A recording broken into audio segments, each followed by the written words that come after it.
Assalamualaikum warahmatullahi wabarakatuh. Perkenalkan, nama saya Muhammad Rizky Gubron. Saya mahasiswa Universitas Pancasakti Bekasi, program studi manajemen semester 5. NIM saya 2892050006. Kali ini saya ingin mengerjakan tugas ujian akhir semester dengan mata kuliah Pasar Uang dan Modal. Dan dosen pengampu Bapak Dr. Sugeng Prayetno SEMM. Kali ini saya ingin menjelaskan tentang manajemen strategi investasi saham di pasar modal. Yang pertama yaitu pengertian strategi investasi saham. Surat-surat berharga yang diperdagangkan di pasar modal sering disebut efek atau sekuritas. Salah satu yaitu saham. Saham dapat didefinisikan tanda penyertaan atau kepemilikan seseorang atau badan dalam suatu perusahaan atau perseroan terbatas. Wujud saham adalah selembar kertas yang menerangkan bahwa pemilik kertas tersebut adalah pemilik perusahaan yang menerbitkan surat berharga tersebut. Porsi kepemilikan ditentukan oleh seberapa besar penyertaan yang ditanamkan di perusahaan tersebut, yaitu Darmaji dan Fahrudin 2001. Keberadaan pasar modal membuat para investor dapat mengambil keputusan investasi dengan lebih rasional dan masyarakat memiliki kesempatan yang luas untuk melakukan diversifikasi investasi yang dianggap paling menguntungkan. Investasi di pasar modal memiliki dua potensi, yaitu dividen yang diharapkan oleh para pemodal dan capital gain. Selain return, kegiatan investasi juga dapat menimbulkan risiko bagi para investor. Semakin besar potensi return yang akan diterima, semakin besar pula potensi resikonya. Selanjutnya yaitu pengertian pasar modal. Pasar modal atau capital market adalah pasar keuangan untuk dana jangka panjang dalam arti sempit, merupakan pasar yang konkret. Pasar modal berbeda dengan pasar uang atau money market yang berkaitan terutama dengan instrumen keuangan jangka pendek dan merupakan pasar abstrak. Instrumen yang digunakan dalam pasar modal pada umumnya antara lain yaitu saham, obligasi, timrike. Pasar modal dalam arti sempit adalah suatu tempat dalam pengertian fisik yang terorganisasi, tempat efek diperdagangkan yang disebut bursa efek.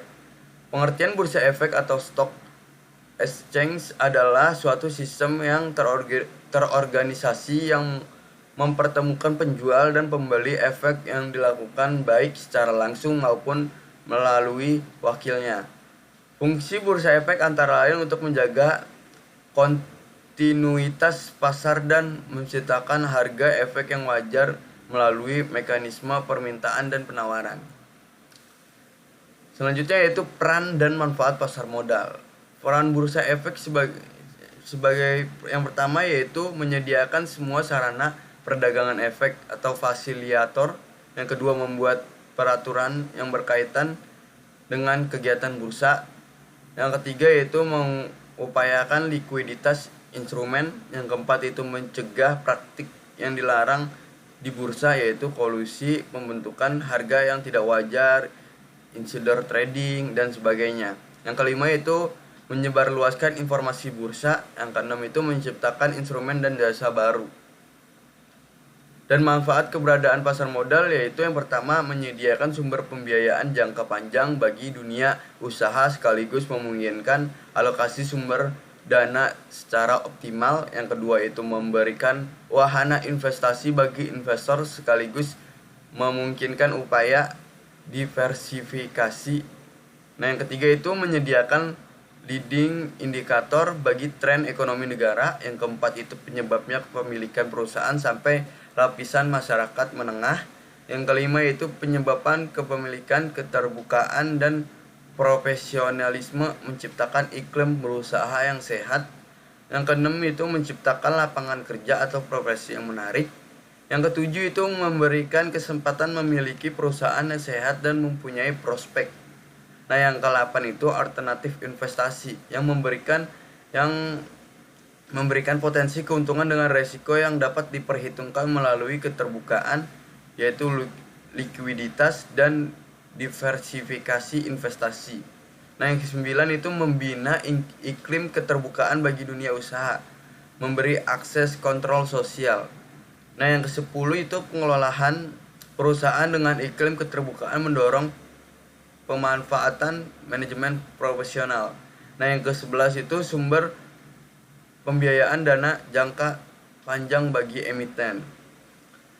Selanjutnya yaitu analisis teknikal dalam investasi saham. Yang pertama itu makna analisis teknikal. Menurut Suat Husna, analisis teknikal adalah upaya untuk memperkiraan harga saham atau kondisi pasar. Dengan mengamati perubahan harga saham tersebut pada waktu yang lalu, pemikiran yang mendasari analisis teknikal adalah harga saham mencerminkan informasi yang relevan. Informasi tersebut ditunjukkan oleh perubahan harga pada waktu yang tertentu, waktu yang lalu maksudnya. Oleh kreditif, perubahan harga saham akan mempunyai pola tertentu dan pola tersebut akan berulang. Harga saham yang tinggi mengindikasikan bahwa saham tersebut aktif diperdagangkan. Apabila suatu saham aktif diperdagangkan, dealer tidak akan lama menyimpan saham tersebut sebelum diperdagangkan. Hal ini mengakibatkan menurunnya biaya pemilikan dan pada akhirnya menunggu nilai bid ask spread, tawaran meminta penyebaran. Yang kedua itu asumsi-asumsi dalam analisis teknikal. Yang pertama itu pasar mempertimbangkan semua persoalan. Para analisis teknikal percaya bahwa semua akan mengaruhi harga pasar akan dicerminkan dalam harga tersebut. Oleh karena itu, studi tentang tindakan atau saksi harga adalah persoalan yang perlu diketahui. Yang kedua yaitu harga bergerak mengikuti arah aliran. Para analis teknikal percaya bahwa harga bergerak mengikuti arah aliran tertentu. Selanjutnya, para investor dapat saja mengikuti arah aliran yang berlaku sehingga aliran tersebut berputar arah. Nah, yang ketiga itu sejarah akan berulang. Analisis teknikal akan melihat ataupun menyelidiki psikologi pasar. Dalam hal ini grafik atau chart digunakan untuk melihat pola pattern tertentu untuk mungkin berhasil apabila psikologi pasar berada dalam keadaan menarik ataupun menurun. Yang ketiga yaitu kelebihan analisis teknikal. Alasan para analis menggunakan analisis teknikal yaitu yang pertama, investasi sudah menjadi satu permainan di dunia. Yang kedua yaitu jangka investasi sudah semakin pendek. Yang ketiga yaitu singkat dan lentur analisis teknikal itu sendiri. Selanjutnya yaitu yang keempat itu metode grafik atau chart dalam analisis teknikal. Alat utama yang digunakan dalam analisis teknikal adalah berbentuk chart yang digunakan untuk menggambarkan pola pergerakan harga pada waktu yang lalu.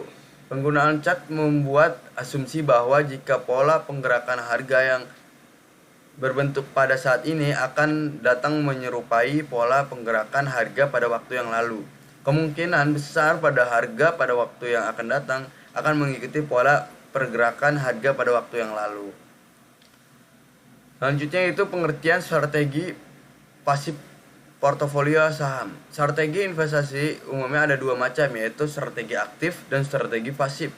Seperti yang dijelaskan oleh Tandelilin 2001, ada dua strategi yang dapat dilakukan investor dalam pembentukan portofolio, yaitu yang pertama itu strategi pasif. Merupakan tindakan investor yang cenderung pasif dalam berinvestasi dalam saham dan hanya mendasarkan pergerakan saham pada pergerakan indeks pasar. Strategi pasif mendasarkan diri pada asumsi bahwa pasar modal tidak melakukan mispricing, dan meskipun terjadi mispricing adalah pemodal pendapatan bahwa mereka tidak bisa mengidentifikasikan dan memanfaatkan. Tujuan dari strategi pasif ini adalah memperoleh return portofolio sebesar return indeks pasar dengan menekankan seminimal mungkin risiko dan biaya investasi yang harus dikeluarkan. Selanjutnya itu strategi aktif, merupakan tindakan investor secara aktif dalam melakukan pemilihan dan jual beli saham, mencari informasi, mengikuti waktu dan pergerakan harga saham, serta berbagai mendapatkan return abnormal. Tujuan strategi aktif ini adalah mendapatkan return portofolio saham yang melebihi return portofolio saham yang diperoleh dari strategi pasif. Ada 3 strategi yang bisa dipakai investor dalam menjalankan strategi aktif portofolio saham. Yang pertama yaitu risiko investasi pada modal. Risiko investasi di pasar modal berkaitan dengan kemungkinan terjadinya fluktuasi harga. Risiko mungkin dihadapi investor antara lain. Yang pertama yaitu risiko daya beli. Sifat investor dalam menangani faktor risiko di pasar modal ini terdiri atas 2, yaitu investor yang tidak menyukai risiko dan investor justru menyukai menantang risiko. Bagi investor, kategori pertama itu akan mencari atau memilih jenis investasi yang akan memberikan keuntungan yang jumlahnya sekurang-kurangnya sama dengan investasi yang dilakukan sebelumnya. Investor mengharapkan memperoleh pendapatan atau capital gain dalam waktu yang tidak lama. Akan tetapi, apabila investasi tersebut memberikan waktu 10 tahun untuk mencapai 60%, keuntungan sementara tingkat inflasi selama jangka waktu tertentu telah naik melebihi 100%, maka investor jelas akan menerima keuntungan yang daya belinya jauh lebih kecil dibandingkan dengan keuntungan yang dapat diperoleh semula. Oleh karena itu, risiko daya beli ini berkaitan dengan kemungkinan terjadinya inflasi yang menyebabkan real pendapatan akan lebih kecil.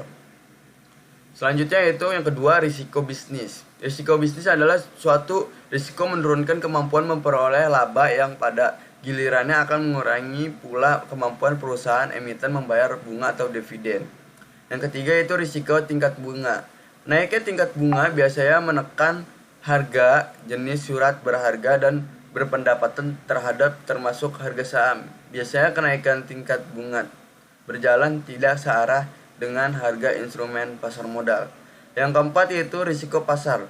Apabila pasar bergairah, umumnya hampir semua harga saham di bursa efek mengalami kenaikan, sehingga apabila pasar lesu, saham akan ikut pula mengalami penurunan. Perubahan psikolog pasar dapat menyebabkan harga surat berharga anjlok terlepas dari adanya perubahan fundamental atas kemampuan perolehan laba perusahaan. Yang kelima itu risiko likuiditas. Risiko itu berkaitan dengan kemampuan suatu surat berharga untuk dapat segera diperjualbelikan dengan tanpa mengalami kerugian yang berarti. Selanjutnya itu strategi investasi di pasar modal.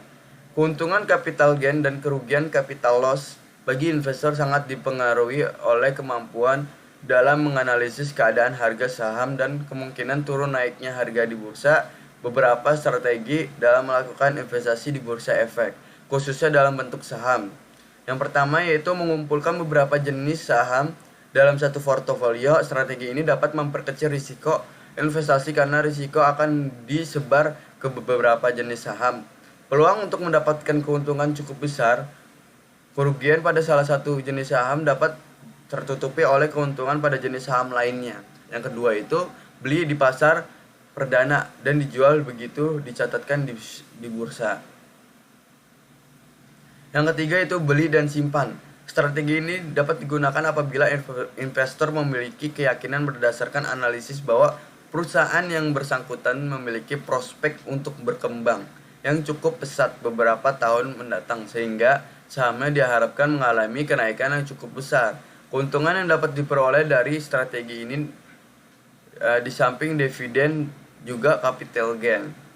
Nah, yang keempat yaitu beli saham tidur. Saham tidur adalah yang jarang atau tidak pernah ada transaksi. Bahwa saham tidur ini dapat disebabkan karena jumlah saham yang dicatatkan terlalu sedikit atau dikuasai oleh investor, institusi, dan pemilik saham lama pendiri perusahaan, atau dapat pula disebabkan oleh kinerja perusahaan yang bersangkutan kurang baik atau prospek usahanya masih kurang cerah sehingga kurang mendapatkan perhatian pemodal. Nah, yang kelima yaitu strategi perpindahan dari saham yang satu ke saham yang lain. Investor memilih strategi ini cenderung bersifat lebih spekulatif investor seperti ini harus senantiasa mengikuti pergerakan atau perubahan harga-harga saham di bursa. Sekian, saya Muhammad Rizky Gufron. Mohon maaf jika ada kata-kata yang salah. Wassalamualaikum warahmatullahi wabarakatuh.